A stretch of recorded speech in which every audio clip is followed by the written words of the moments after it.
मित्रों, हम धर्म ग्रंथों के माध्यम से आपको बताने का प्रयास करेंगे, खासकर भागवत महापुराण में। मित्रों, आप जो है याति महाराज का नाम सुना होगा। याति महाराज बहुत ही बड़े धर्मात्मा राजा थे। मित्रों, उन्हीं से ये परंपरा चली है। मैं आपको जो बता दूं कि यह जो है चंद्रवंश में याति महाराज आए थे। चंद्रवंशी जब सर्वप्रथम जो है यह इस जगत का निर्माण हुआ तो नारायण से ब्रह्मा की जो है ब्रह्मा उत्पन्न हुए और ब्रह्मा से अत्रि से सोम यानी चंद्रमा, वहीं से यह जो है ये वंश चला है। ये सब चंद्रवंश है। तो चंद्रवंश में एक राजा हुए याति महाराज, और याति महाराज की शादी कैसे हुई इसकी भी मैं कथा सुनाऊंगा, तभी आपको समझ में आएगा यादवों का इतिहास।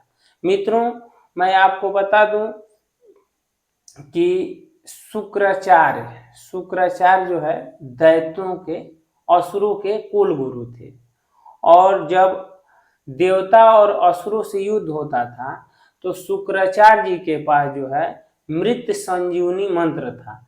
जो कोई असुर जो है मरता था उसको जो है यह अपने मंत्र द्वारा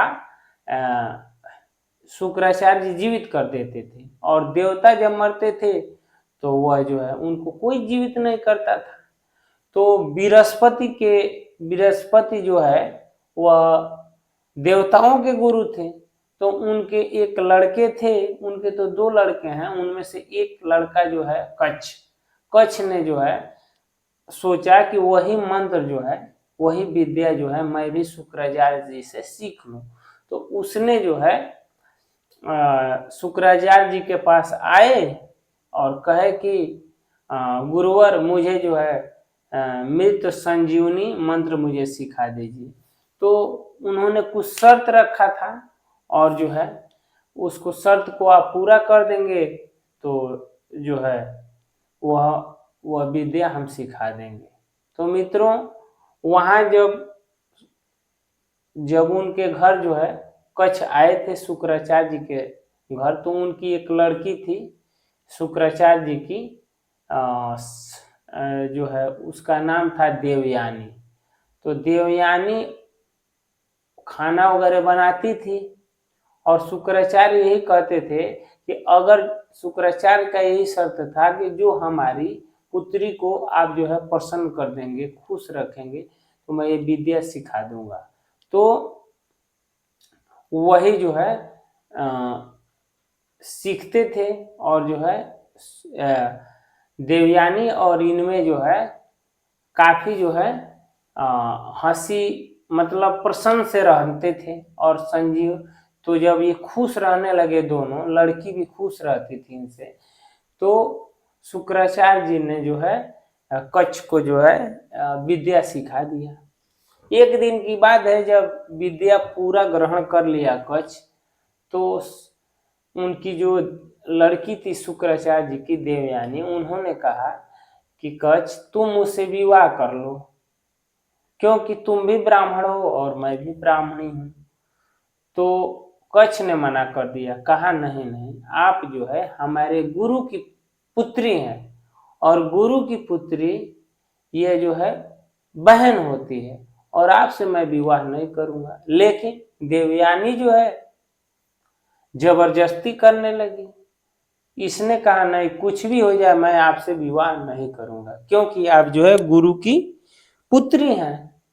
तो देवयानी ने क्रोधवश जो है कच्छ को श्राप दे दिया कि जाओ, तुम जो है यह विद्या समय आने पर भूल जाओगे।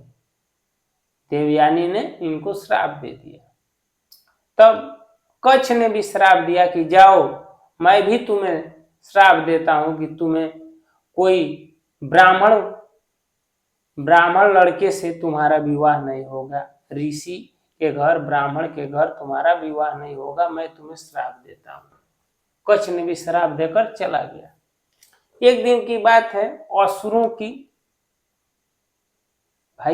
के यह कुल गुरु थे, और असुर की जो कन्या थी, राजकुमारी थी, वो और शुक्राचार्य जी की लड़की देवयानी और असुर जो राजा था उसकी लड़की थी शर्मिष्ठा।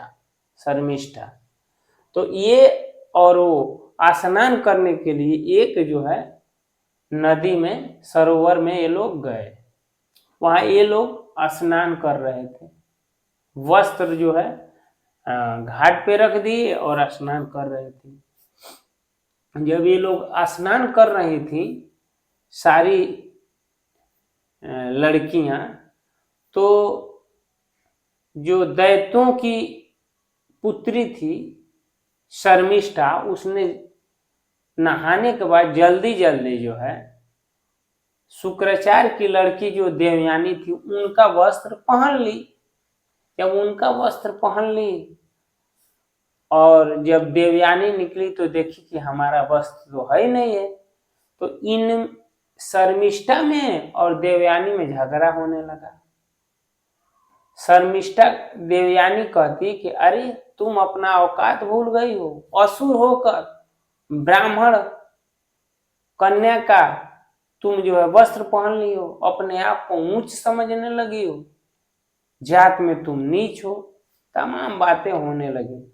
और ये भी तो राजकुमारी थी, इसने भी कहा कि हमारे ही पिता के बल पे तुम लोग पलते हो, खाते हो, हम ही सब कुछ देते हैं और हम ही को तुम जो है नीच बनाती हो। हमारे पिता कुछ ना दे तो तुम्हारा एक दिन का भोजन भी नहीं चलेगा। यही सब बातें चलने लगी, तो इन दोनों में झगड़ा होने लगा और शर्मिष्ठा ने देवयानी को पानी में ढकेल कर और चली गई, कपड़ा वस्त्र सब लेकर चली गई। उसी मार्ग से याति महाराज आ रहे थे और याति महाराज का नजर देवयानी पे पड़ा, तो ये लज्जित हो गई, पानी में नंगी थी। याति महाराज हाथ पकड़कर निकाले और अपना जो है जो वह रुमाल अपने गर्दन में रखे थे उसको ओढ़ा दिए और मन ही मन जो है देवयानी उनको पति मान ली। उसके बाद से जब वो अपने पिता के घर गई तो वो सारी बातें बताई कि पिताजी वो आपको कहती है कि हम इन लोग के टुकड़े पे पलते हैं, तमाम बातें जो हुई थी उन्होंने सुनाई। और शुक्राचार्य जी को आप जानते ही नाराज हो गए। दैत्यों के जो राजा थे दौड़ते हुए आए कि गुरुदेव क्षमा करिए, ये कह रहे थे हम श्राप दे देंगे, तुम्हारा कुल ही नाश हो जाएगा। चरणों में गिर गया, असुरों का राजा जो था चरणों में गिर गया, कहा कि हम अपने लड़की तरफ से क्षमा मांगते हैं, जो आप कहेंगे वो हम करेंगे, गलती हुआ है। तो शुक्राचार्य जी ने कहा हमारी अगर लड़की क्षमा कर देगी तो इसे हम क्षमा कर देंगे।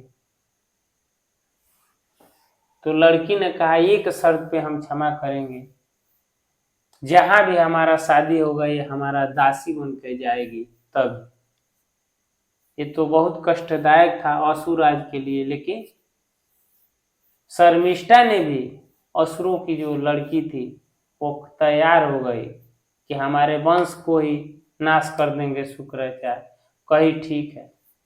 और याति महाराज से शुक्राचार्य जी ने विवाह कर दिया। सारी बात देवयानी बताई कि कच्छ ने ऐसा श्राप दिया था और इन्हीं को मैंने पति मान लिया। तो विवाह हुआ और याति महाराज देवयानी को लेकर चले गए, दासी के रूप में शर्मिष्ठा भी गई। और जब ये लोग रहने लगे तो इनके पुत्र हुए, देवयानी और याति महाराज के संयोग से पहला पुत्र हुए यदु, सबसे बड़े हुए। 5 पुत्र हुए थे इनके, लेकिन सबसे बड़े जो है देवयानी से तो 3 ही हुए थे या 2 हुए थे, लेकिन सबसे बड़े पुत्र जो है यदु थे। और जिस जगह दासी रहती थी वो भी तो भाई राजा की लड़की थी। एक दिन याति महाराज से कही, महाराज मेरा इसमें क्या दोष है, मेरा मैं जो है कुंवार हूँ, मैं जवान हूँ, हमारा जो है हर मंथ जो है बेकार जा रहा है। मैं भी चाहती हूँ कि मेरे गोद में भी एक पुत्र हो। याति महाराज उसके साथ भी रमण किए और उनसे भी पुत्र हुए। एक दिन की बात है, देवयानी जब गई तो देखी कि हमारे पति से इसका पुत्र जो है मिलता हुआ है, कहाँ से इसका पुत्र हो गया। सारी बात जानने के बाद वो रोती हुई, जब जान गई तो रोती हुई जो है शुक्राचार्य जी के पास गई, सारी बातें बताई कि पिताजी जिसको दासी बनाकर भेजे थे आज वो महारानी हो गई, हमारा 2 ही पुत्र है, उसके 3 पुत्र हो गए हैं, हमारे साथ याति महाराज छल कर रहे हैं। शुक्राचार्य जी को जानते हैं, उन्होंने ना आगे सोचा ना पीछे सोचा, श्राप दे दिया कि जाओ मैं श्राप देता हूँ वो अपनी जवानी खो दे, ये तो बूढ़े हो गए। उसके बाद याति महाराज फिर से जो है शुक्राचार्य जी के पास गए और जाकर रोने लगे, कहने लगे कि ससुर जी बताइए, आपकी पुत्री जवान है, हम बूढ़े हैं, इसकी सेवा कौन करेगा, लोग आप ही के लड़की पे हंसेंगे, नुकसान तो अपना ही हुआ। अरे वो भी गलती से हमारा जो है उसके साथ संयोग हो गया। शुक्राचार्य जी ने कहा ठीक है, एक उपाय है, अगर तुम्हारा पुत्र कोई अपना जवानी दे देगा तो तुम जवान हो जाओगे। 5 पुत्रों में से जो पुत्र तुम्हें अपनी जवानी दे देगा तो तुम जवान हो जाओगे। याति महाराज चले आए देवयानी के साथ और सबसे पहले राजा यदु के पास गए, वो बड़े पुत्र थे। कहा पुत्र तुम अपनी जवानी दे दो, और उसके बाद से जो है अपने जो है दे दो, तो यदु ने मना कर दिया। यदु कहे, फिर सारे पुत्रों से दिए, जो सबसे छोटा पुत्र था वह तैयार हो गया, उसने जो है दे दिया। तो मित्रों जब वह अपना जवानी दे दिया तो यह कथा परीक्षित को सुखदेव जी सुना रहे हैं। तो तुरंत परीक्षित ने कहा, भगवान सुखदेव गोस्वामी, जिसने अपने पिता को अनादर किया हो उसके वंश में भगवान श्री कृष्ण आए, ये कैसे संभव है। तो सुखदेव जी ने कहा, राजा यदु बहुत प्रतापी राजा थे, धर्मात्मा राजा थे। उन्होंने कहा, पिताजी हमारी जवानी लेकर हमारी माता से उपभोग करेंगे, यह मैं हरगिज नहीं करने दूंगा। मैं भले ही आप मुझे कोई भी श्राप दे देंगे, मुझे नर्क भी मिले, लेकिन यह भोगने के लिए तैयार हूं, लेकिन मेरी माता के साथ हमारी जवानी का उपभोग ये मैं नहीं करूंगा। इस त्याग को देखकर भगवान श्री कृष्ण यदु के कुल में आए। तो मित्रों आपने देखा कि यादवों का इतिहास ये चंद्रवंश है, यादव चंद्रवंशी क्षत्रिय हैं। जब बंटवारा हुआ तो याति नाराज थे, इसलिए जो है जो छोटा लड़का था उसको जो है मेन जो शहर था उसका राजा बना दिए, और यदु को जो है वन पर दे दिए। इसीलिए आपने देखा होगा कि इन्होंने वन में क्या था, तो यह जो है गौ के हिसाब से अपना जो है बिजनेस किया। ये भी धर्मात्मा राजा थे। तो ये मूल में जाएंगे तो ये चंद्रवंश है, चंद्रवंशी सब है। चंद्रवंश से ही ये चालू है। याति के जो 5 लड़के थे, अभी आप जाएंगे उन्हीं में से एक वंश चला था जो कौरव पांडव हुए थे, भीष्म पितामह थे, ये सब चंद्रवंशी क्षत्रिय थे। यादव भी चंद्रवंशीय क्षत्रिय हैं। और यादव जो है यह जो है चंद्रवंशी क्षत्रिय है, लेकिन इनकी माता जो है वो ब्राह्मण की कन्या है, ब्राह्मणी है। यादवों का जन्म जो है ब्राह्मणी कन्या और क्षत्रिय यानी चंद्रवंशीय क्षत्रिय से हुआ है। तो इतने ये प्रतापी राजा हुए, तो तब से इनके वंश का नाम यादव भी पड़ गया, यदुवंशी भी पड़ गया। चंद्रवंशी था लेकिन ये इतने प्रतापी हुए कि चंद्रवंशी भी कहा जाता है। जैसे राम जी जो है सूर्यवंश में आए थे, तो सूर्यवंश कितना बड़ा यह जो है सूर्यवंश चला था, लेकिन उसमें एक प्रतापी राजा रघु हुए थे। तो आगे चल के इस वंश को रघुवंशी भी कहा जाता है। उसी तरह इसी चंद्रवंश में जब प्रतापी राजा यदु हुए, तो इस वंश को जो है चंद्रवंश भी कहा जाता है। मित्रों, ये उसी वंश में जो है भगवान श्री कृष्ण आए। और कोई कहता है कि वासुदेव क्षत्रिय थे, तो नहीं, वो भी यादव थे, चंद्रवंशीय क्षत्रिय थे। और चचेरे भाई नंद जी भी थे। आप जो है भागवत महापुराण को पढ़िए, ये जो है वासुदेव और नंद जो है भाई हैं, चचेरे भाई हैं। ये भी क्षत्रिय हैं, वो भी क्षत्रिय हैं, लेकिन चंद्रवंशी क्षत्रिय हैं। यादव चंद्रवंशी क्षत्रिय हैं। आप जो है भागवत महापुराण पढ़िए। मित्रों, आपने जाना कैसे यादवों का इतिहास रहा, कैसे इनकी वंश रही, यह मैंने शॉर्ट कोट में बताया। मित्रों, उम्मीद करता हूं आपने जो यह प्रश्न किया था कि यादवों का इतिहास क्या है, तो उम्मीद करता हूं कि आपको ये अच्छा लगा होगा।